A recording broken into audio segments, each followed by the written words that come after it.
किया है।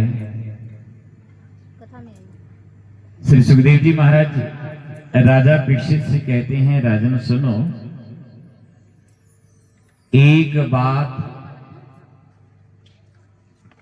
मन में धारण कर लीजिए कि भगवान की इच्छा के बिना एक पत्ता भी नहीं हिलता। जो भगवान चाहते हैं ना वो ही होता है, और जो हम चाहते हैं जरूरी नहीं है कि वो हो, है ना। और भगवान हमेशा अपने भक्त का भला ही चाहते हैं। भगवान हमेशा अपने भक्त का हित ही चाहते हैं। चाहे हो सकता है हमें बुरा लगे, कई बार कोई ऐसी कोई घटना घट जाती है तो हम कहते हैं कि जो भगवान की इच्छा है ना, कह देते हैं। नहीं कहना चाहिए, नहीं कहना चाहिए। भगवान हमारे माई बाप हैं, माता पिता हैं, है ना। और माता पिता कभी भी अपने बच्चों का बुरा नहीं चाहते, हमेशा अपने बच्चे का भला ही चाहते हैं। जो अच्छा किया उसका श्रेय भगवान को देना चाहिए, जो बुरा हुआ उसको अपने भाग्य के ऊपर लेना चाहिए। हमारे भाग्य के अंदर ऐसा ही लिखा था। जो हमने कर्म किए हैं, जो हमने बीज बो रखा है, उसका फल तो मिलना ही है, चाहे अच्छा चाहे बुरा। इसलिए भगवान के ऊपर कभी दोष नहीं देना चाहिए।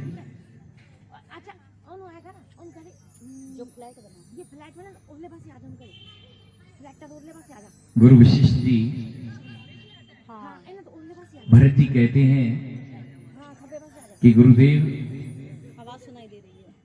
ये क्या है? आपने मुहूर्त निकाला, आप त्रिकालदर्शी हैं, आपने मुहूर्त निकाला,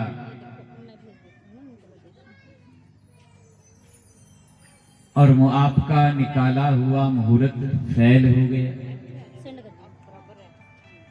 गुरु वशिष्ठ ने गद्दे के ऊपर ना बैठो, साइड में होकर के बैठ जाओ, कुर्सी साइड में लगा लो, गद्दे के ऊपर ना लगाओ। गुरु वशिष्ठ से राजा दशरथ ने पूछा, गुरुदेव एक दिन राजा दशरथ गुरु के पास गए हैं, गुरुदेव से कहा, गुरुदेव मेरा मन चाहता है कि मैं राम को राज तिलक दूं। तो गुरु ने इशारा किया, बेटा अगर मन चाहता है तो तुरंत ये कार्य कर डालो, तुरंत कर डालो। गुरु का इशारा समझे नहीं, राजा दशरथ गुरु का इशारा समझे नहीं। तुरंत का मतलब इसी क्षण कर दो, लेकिन फिर भी जो है बीच में 14 दिन का फासला डाल दिया। सो गुरुदेव ने जो है माथे पे हाथ रखा है और सोचने लगे, अरे होए सो होई जो राम रची राखा।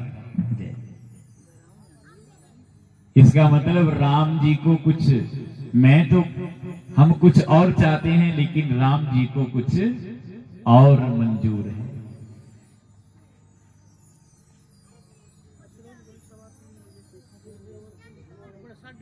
राजन एक बात निश्चय कर लीजिए, जो भगवान चाहते हैं वो ही होता है, और जो भगवान की इच्छा के बिना एक पत्ता भी नहीं होता।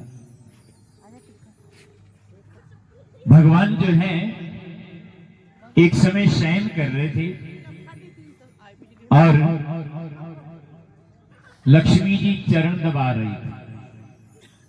लक्ष्मी जी अपने पति के चरण दबा रही थी। दबाने चाहिए। पत्नी को अपने पति के चरण दबाने चाहिए। इतनी बड़ी आज शक्ति जगदम्बा, और वो अपने स्वामी के चरणों को दबा रही है, क्योंकि पति की सेवा ही सबसे श्रेष्ठ सेवा है।